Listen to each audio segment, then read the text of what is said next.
Well, it didn't start out real good, obviously. I thought that Auburn did a good job of coming out and offensively just attacking Campbell. He actually had fairly good stuff. Location wasn't good. Landed a couple of breaking balls, a couple of change-ups at the lefties, but made a couple of mistakes there in the second inning. I think the two hitters in a row got him the first pitch in the at-bat where he left fastballs kind of up and in, and they hit the ball hard on him. And, he was only going to go about, I think that we had the limit of 60 to 65 max on him, and I think he was at about 40, 44 it says here. So we just thought, hey, we don't need to take him back out, for the third inning. We were real close to taking him out, but our reliever wasn't quite ready yet, Reindl, and then he got a strikeout, and then he got a comebacker.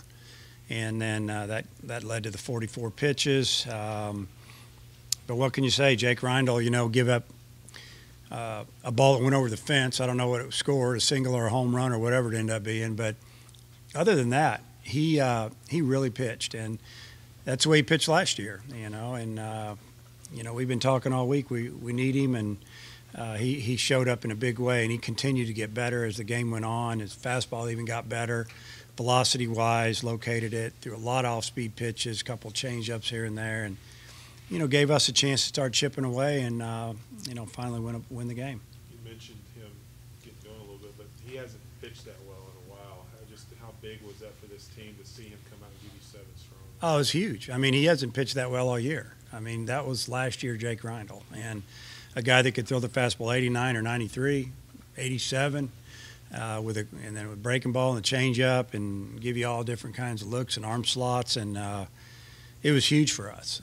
When you think about the 3 games, we didn't use a lot of pitching. We got to use some guys that had some experience, and we ended up getting 3 wins. But just proud of the guys for hanging in there. I mean, we found ourselves down 4-0 before we hit in the third inning. So we felt like we could come back. Their starter had good stuff, and he's commanding his fastball pretty good. And then he really started using his changeup to our lefties and kept us off balance. And Byrne, he's just a good pitcher, and we got him out of the game, got his pitch count up, and then just found a way. Has it been a while since you've seen a guy pass somebody on the bases and the way that all went down? Yeah, I've seen it before a few times. Usually what happens on a play like that is the ball's hit extremely high and deep, and the runner at first is thinking about tagging or thinking about going back to tag.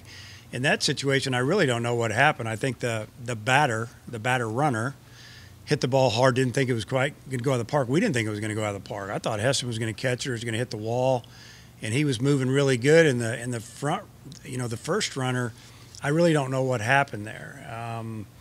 But I guess he might have thought he caught it and started coming back the other way. The other runner was running hard, and the ball disappeared. I thought it was in Heston's glove, but yeah, it was an unusual play. It was early in the game. They were rolling at the time. That would have made it 5-0 instead of 4. But we still had 6 innings to go, and we definitely overcame. After that play, Butch Thompson went out, talked to the umpires for a couple of minutes, but then you talked to them. Yep. Were you upset about something? No, they were explaining it to me. I thought they did a great job. Jeff Head is a really good umpire, and he was the crew chief, and he's really good about explaining the way the rule is. Last night he got everything right except they moved the runner one over. Probably didn't cost him the game. But today he came over and explained it to me, and I was kind of kidding with him. I said, well, how you gonna score that? This kid get a home run? He kept calling it a home run. I said, you don't score a home run because you called him out. But it was. I just thought that that we didn't let it phase us. We just thought, hey, we got X amount of outs left, and we can do it, and we did it. First set had 3 strikeouts. Yep. Came up in the 9th. What did you think about the way?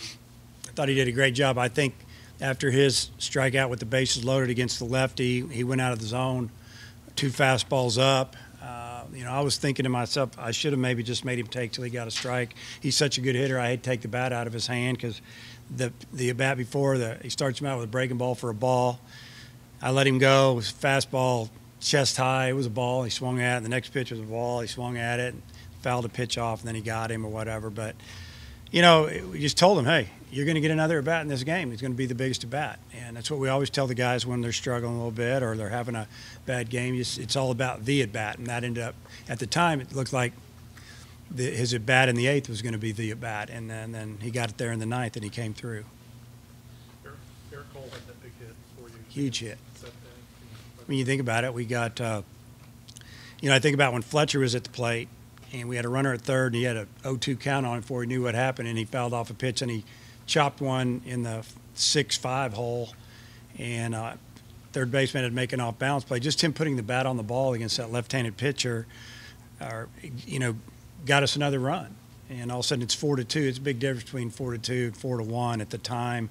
You could tell the momentum was swinging to our dugout a little bit, and they were kind of thinking, hey, they're right there. And then, then Rindle got hot on the mound. He kept it right there. And then, so we scored a run there with 2 outs. And then we punched in 2 more to tie it with 2 outs. Shaddy didn't get the job done. Cole ends up getting the job done, or whoever. I don't remember. They seem like running together a little bit. But, and then you think about Heston getting the big 2-out hit. But you think the at-bat that started in the bottom of the 9th, Shaddy was down, I think, 1-2 in the count, ended up drawing a walk. And just did a super job getting on base there. Dave, can you talk about kind of where you guys are going into this Grambling game and what your pitching plans might be for Grambling? Yeah, we'll leave 4 or 5 of our pitchers home. We won't even take them. We won't take any of the 3 starters that just threw. We won't take Rindle now. He was unavailable. I would say that we'll just kind of stick with our midweek starter now. And we've also got Rutledge, who didn't throw all weekend. There's 2 or 3 guys down there that'll go, but Bolden will probably, get the start. He will start, and then we'll just kind of see how the game's going. We look forward to going down there every year. It's a good crowd. It's a lot of, fans from Central Arkansas that maybe can't get up here but one time a year or something, and hopefully the weather will be good for us. And just kind of the feel of where y'all after the emotion of this sweep and everything. Yeah, I had a long talk with them out there about that, just to enjoy the Sunday night off, and tomorrow they'll get a weight workout on their own, and that'll be our day off from baseball, and so we have to we get on a bus on Tuesday, and they'll probably really start to think about the game on the ride down there, and every game's important from here on out. We need to win games, and I'll mix it up a little bit, but I'll still play a lot of the starters and go down there and try to play another good ball game. And then obviously on the way back, we start getting our mind on South Carolina. You're 8-4. You're a game up in the West. Just it's crazy. SEC. It's the way it works. We talked about that in the outfield. Not that I didn't tell them we were winning the league, because really right now it's not a big deal. For us as a team, it's nice to be there, but there's a lot of the schedule left. It's that we hung in there after 2 tough game 3s on the road. At Florida, lose 5-4, tie and run on second, nobody out after we'd punched one in already. We left a lot of runners on that game, and then didn't play good defense against Mississippi, and they kept getting big hits, and then we climbed back and we lose 11-10. And for us to come back and have a 5-0 week, and I remind him about that game on Tuesday night where we let a 4-run lead slip, and then we came back and scored 2 in the bottom of the 10th to win it. That we had to earn that win, and it really got us going to to have a perfect week. Rindle's looked good the last couple of outings. Has there been anything that you've been able to put your finger on, maybe away from Well, the games? His last outing, he was okay.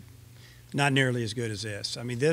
He was throwing his curveball when he wanted to for a strike, both sides of the plate, throwing his changeup, pitching backward. They were looking breakable. He'd throw 192, and they didn't have a chance. And jamming guys and getting guys diving. I just think that, besides working with Coach Johnson, watching video from some last year's, games, I think finally you realize I don't have to throw the ball through the wall. I just need to pitch, and then I can zip it. And what I mean by zip it is throw the ball 92, 93 when I need to.